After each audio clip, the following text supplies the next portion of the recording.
Hello viewers, and welcome to my blog then for the German Grand Prix 2014. A week has flown by, but at the same time it feels like Silverstone was ages ago.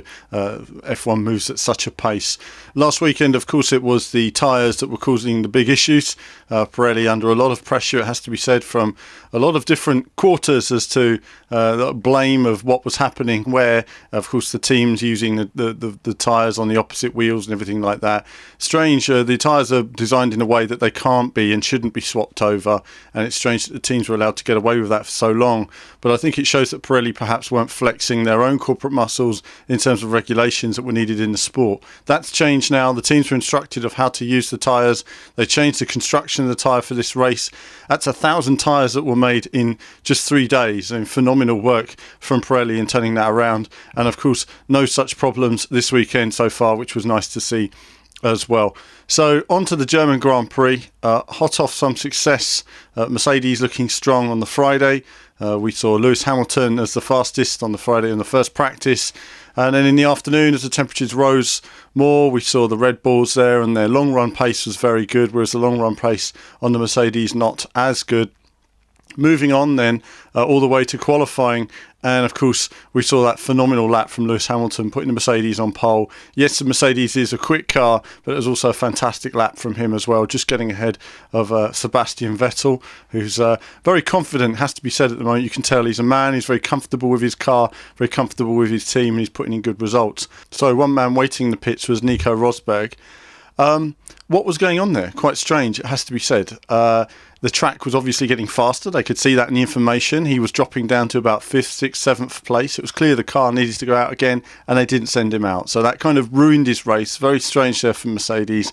Dare I say it, there's a cynical part of me there that wonders whether Mercedes simply just, they had their own strategy for today. But we'll have to wait and see how that comes together later in the season. Either way, though, Lewis on pole. But with the 2 fast starting Red Bulls behind him, I think it was inevitable that by the first corner he'd have at least one Red Bull past him, and as it happens both of them got by. Great start from them. Day was much hotter during the race, so of course the weather conditions we've seen before now, certain tyres and certain types of weather conditions suit the Lotus, and the Lotus can run very well, very long in these hot conditions, and yet again today we saw some great pace from them. Of course, a spin for Massa early on. Apparently the car was stuck in 5th gear. Don't know quite what was going on there. It's a strange one for Massa, it has to be said. He's had some bad luck this year. It was very similar to the incident that happened at Monaco, where obviously he hit the wall and spun out a couple of times. Again here, curious for him. Unlucky for him as well. That was the end of his race. We had a penalty penalty after the race for Paul di Resta for unsafe release. I'm glad they did it after the race. I heard on the commentary, on the Sky commentary today, they seemed to be surprised that wasn't a ruling during the race. But I think it was clear to see that if you keep penalising the driver, it's not helping his championship when it's actually the team who's made the mistake. So I think the fine was a better way of handling that for today. Of course, we had the incident with the Marussia pulling out, engine going in a big way, flames from the rear, and then rolling back down the racetrack. I've never seen anything like that before. You can't blame the driver, obviously. The car was on fire and he wanted to get out of there as quickly as possible. But certainly perhaps there was a brake he was meant to have left on and didn't. But either way, nothing bad came of it. The car rolled to a place where it was easier to get to and move out of the way, and it brought out the safety car, which helped Mark Webber. And just coming to that Mark Webber incident that happened earlier, obviously he's able to unlap himself, but earlier, of course, he had that pit stop moment where Red Bull released him with only 3 wheels attached, and of course the other wheel coming off and hitting a cameraman.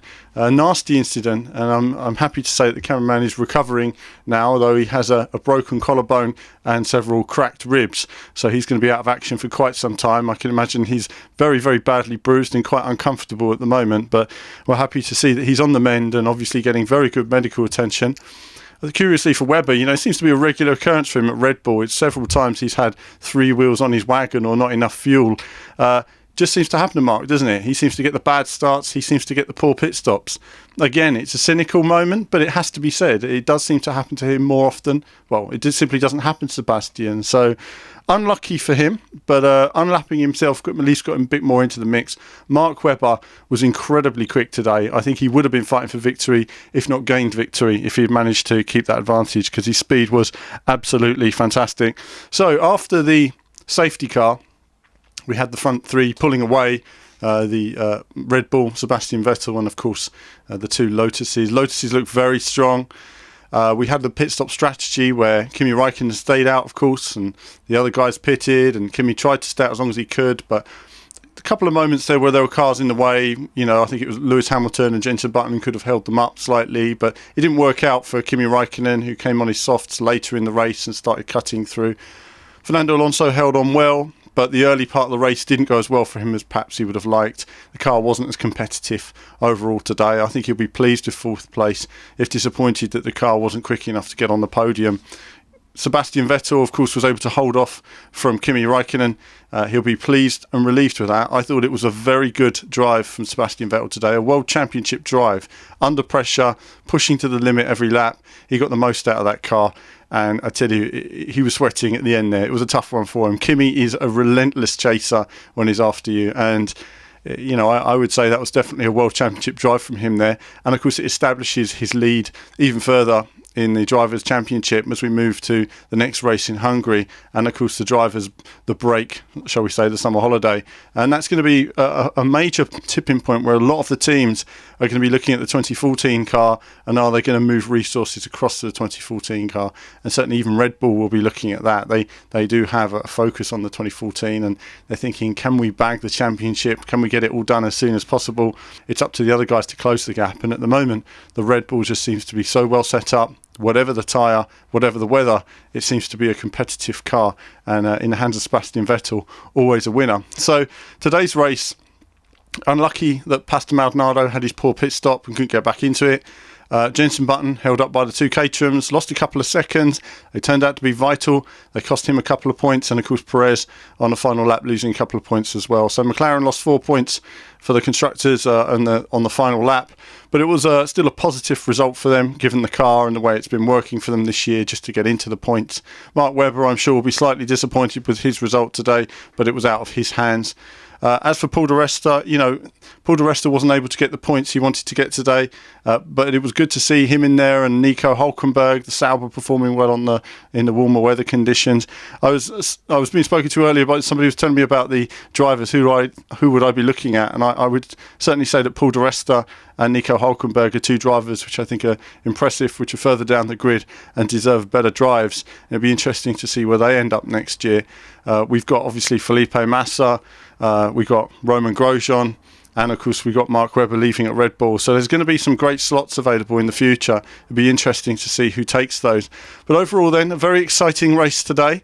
Certainly I think it brushed the tyre war away, at least for another race. The hot conditions certainly had some effect, and it shows how Lotus can come back into it, Ferrari can come back into it, but can Sebastian Vettel maintain that lead in these next couple of races? We'll have to wait and see on that. But that's it from me for now. As ever, more soon.